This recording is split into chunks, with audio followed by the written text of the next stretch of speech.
വന്നതാണ്. ഒരു കാര്യം കൂടെ പറയട്ടെ. ഞാൻ കല്യാണം കഴിച്ചു.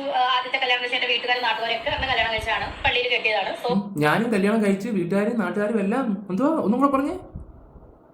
ശല്യം ചെയ്യാൻ വേണ്ടി വന്നതാണ്. ഒരു കാര്യം കൂടെ പറയട്ടെ. ഞാൻ കല്യാണം കഴിച്ചു. ആദ്യത്തെ കല്യാണം കഴിച്ച എന്റെ വീട്ടുകാരും നാട്ടുകാരൊക്കെ എന്നെ കല്യാണം കഴിച്ചാണ്. എന്റെ വീട്ടുകാരും നാട്ടുകാരും എല്ലാം അന്ന് കല്യാണം കഴിച്ചതാണ്. എന്തോ ഇവര് പറയുന്നേ, ഒന്നും മനസ്സിലാവുന്നില്ലല്ലോ. ഞാൻ കേട്ടന്റെ കുഴപ്പം വല്ലതാണോ? അയ്യോ, ബാക്ക്ഗ്രൗണ്ടിൽ ലൈറ്റ് ഇട്ടിട്ടില്ല, ഇപ്പോഴാണ് ഓർത്ത്. എന്ത് ലൈറ്റ്? രേണുസുതിയുടെ കാര്യം പറയുമ്പോൾ ലൈറ്റൊക്കെ സീനില്ലല്ലേ? ഓക്കെ എടാ, ഒരു ലൈക്ക് അടിച്ചേക്കണം കേട്ടോ.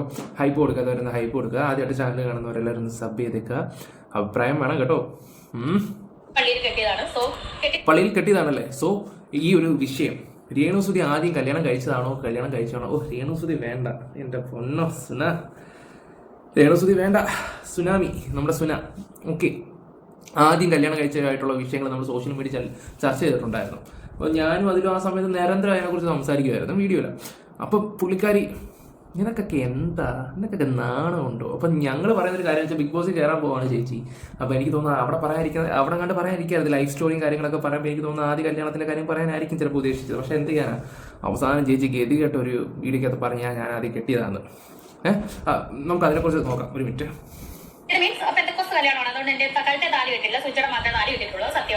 ബന്ധുക്രോസ് കല്യാണമാണ്. ആ കല്യാണത്തിന് വന്ന് കഴിച്ച് ഫുഡൊക്കെ കഴിച്ച കൊച്ചിനെയൊക്കെ നമുക്ക് നല്ല രീതി അറിയാം. എന്നാൽ കൊച്ചായിരുന്നു, പിന്നെ കൊച്ചങ്ങ് വലുതായി. ആ കൊച്ചൊക്കെയാണ് നമ്മളോട്. ഞാൻ കൂടുതലൊന്നും അതിനെക്കുറിച്ച് സംസാരിക്കുന്നില്ല, അതൊക്കെ ഒരു വർഷം മുമ്പുള്ള കഥകളല്ലേ. ചേച്ചിയുടെ കല്യാണത്തിന് പങ്കെടുത്തവരൊക്കെ നമുക്ക് അറിയാം ചേച്ചി. വെൽഡർ ബിജു.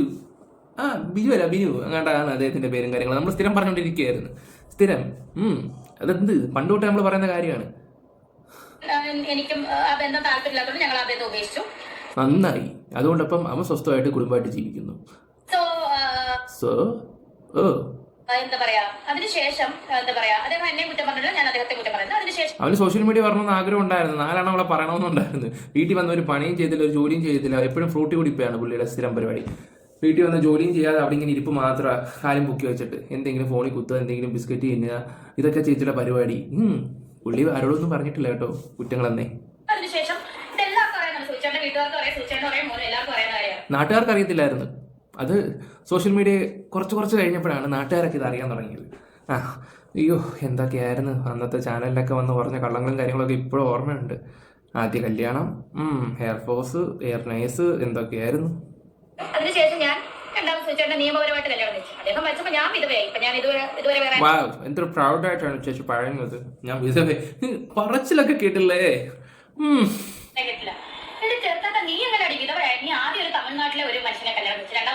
അപ്പൊ എന്താ ചുമ്മാ അല്ല തമിഴൊക്കെ കാച്ചി വിടുന്നത്.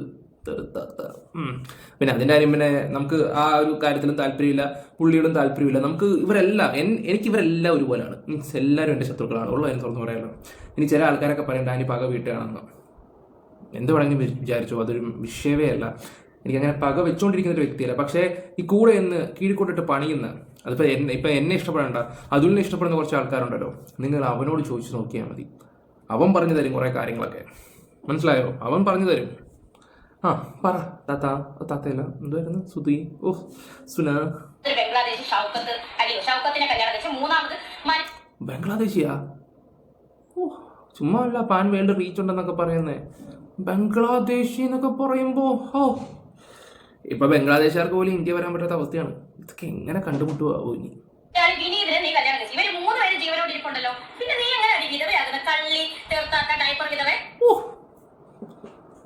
ഫയർ ഇത് റീണു ഫയർ ഇത് തകർക്കുവാണല്ലോ. ഇനി അടുത്ത വീഡിയോ നോക്കട്ടെ. ഒന്നിലെ പുള്ളിയുടെ സ്റ്റോറി ആയിരുന്നു. രേണു ഓക്കെ പറ, പൈസ അടിച്ചാൽ എന്താന്ന് നമുക്കൊന്ന് കേൾക്കാം.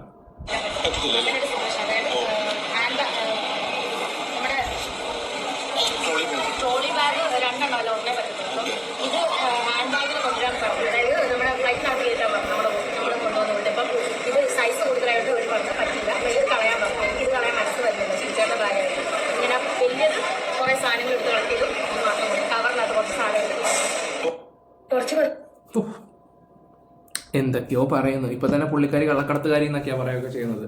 സത്യം പറയാലോ, എന്തൊക്കെ വിമർശിച്ചാലും ഞാൻ ആ ഒരു കാര്യം പറയില്ല. കാരണം അതും കൂടെ ഏറ്റി ഇവക്കിട്ട് കൊട്ടുവാണെങ്കിൽ ഇവിടുത്തെ സിസ്റ്റം വെറും ഇതാണെന്ന് ഞാൻ പറയത്തുള്ളൂ. കാരണം എയർപോർട്ട് പോലെ ഒരു സ്ഥലത്ത് നിങ്ങളൊന്ന് ആലോചിച്ച് നോക്കിയേ, കള്ളക്കടത്ത്, അതും കേരളത്തിൽ നിന്ന്, അതും ഒരു ലോക തോൽവിയായിട്ടുള്ള ഒരു വ്യക്തിനെ ഏൽപ്പിക്കുന്നു. നിങ്ങളൊന്ന് ആലോചിച്ച് നോക്കി. അപ്പോൾ തന്നെ താത്ത പറയുന്നത് എന്താണെന്ന് നിങ്ങൾക്ക് ഊഹിക്കാന്നേ ഉള്ളൂ. ഓക്കെ, അത് അയ്യോ ഞാൻ ഈ താത്തയുടെ പേര് പറയുന്നില്ല, കുറേ എണ്ണം പറയുന്നുണ്ട്. രേണുവിൻ്റെ ക്ലിപ്പ് വെച്ചിട്ട് താത്തയെ പറയുന്നതാണ്. എൻ്റെ പൊന്നോ, നമ്മളെ വിട്ടേക്ക്, നമ്മൾ അവരുടെ പേരൊന്നും പറയുന്നില്ല. അത് നാട്ടുകാർക്ക് അറിയാം, അവരെ അറിയാവുന്നവർക്ക് നല്ല രീതിയിൽ അറിയാം. അത് വേറെ കാര്യങ്ങൾ. ഇനി ചേച്ചി പറ. നിങ്ങളുടെ ഒരു തെറ്റിദ്ധാരണ ഉണ്ട്. സുരക്ഷേട്ടൻ മരിച്ചു കഴിഞ്ഞപ്പം ഏതോ കോടികൾ അക്കൗണ്ടിൽ വന്ന് അത് ഞാനും എൻ്റെ വീട്ടുകാരും എടുത്ത് അടിച്ചു മാറ്റി തീർക്കുന്നൊക്കെ. ഒരിക്കലുമല്ല, ഒരു കോടികൾ വന്നിട്ടില്ല. കറക്റ്റ് എനിക്ക് തോന്നുന്നത് നിങ്ങൾക്ക് സംശയമുള്ളവർക്ക് അല്ലെങ്കിൽ അധികാരിപ്പെട്ടവർ ഇതിപ്പം എന്താ പറയുക, സംശയമുള്ളവർക്ക് വേണമെങ്കിൽ വന്ന് ബാങ്കിൽ വന്ന് തിരക്കാം.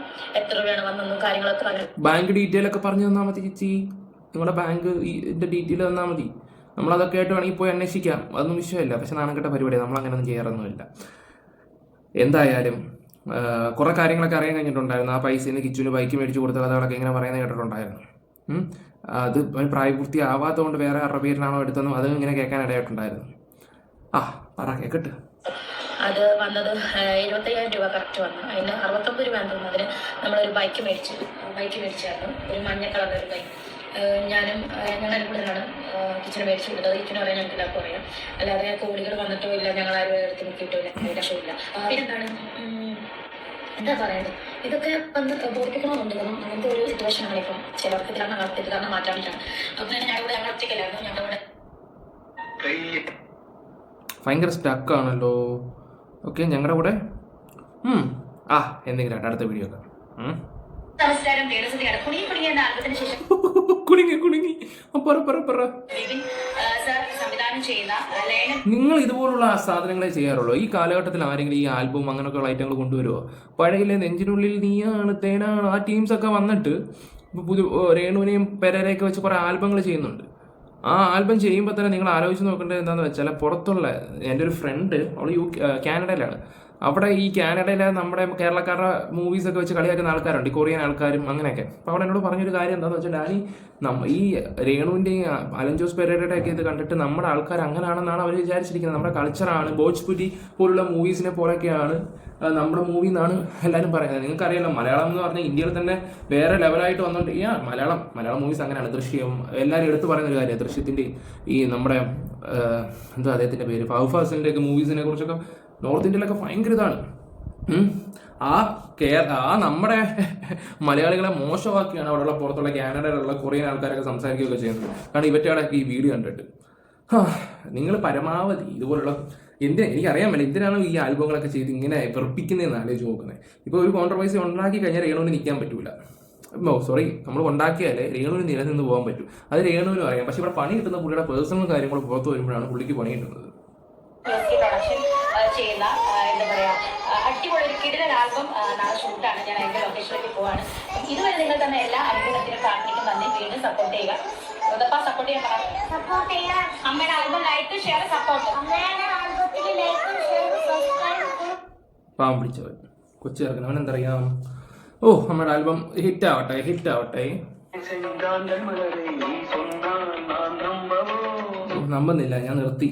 എൻ്റെ പൊന്നോ വെറുപ്പീര്.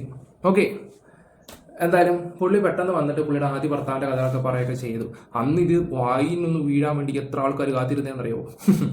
ഓക്കെ, എന്തായാലും നിങ്ങളുടെ അഭിപ്രായങ്ങൾ എന്തായാലും ചേച്ചിയെക്കുറിച്ച് പറയുക. നമുക്കിതുപോലുള്ള വീഡിയോസുകളായിട്ടൊക്കെ വരാം, ഇനിയും വരാം. കണ്ടന്റ് അല്ലേ ഹരി മേടിക്കാൻ വേണ്ടിയല്ലേ, രേണുസുതി കൊണ്ടാണ് നമ്മളൊക്കെ ജീവിച്ചു പോകുന്നത്. അങ്ങനെയെങ്കിൽ അങ്ങനെ. അപ്പോൾ വീഡിയോസ് ലൈക്ക് ഷെയർ സപ്പോർട്ട് ഒക്കെ ചെയ്യുക. Bye, love you guys.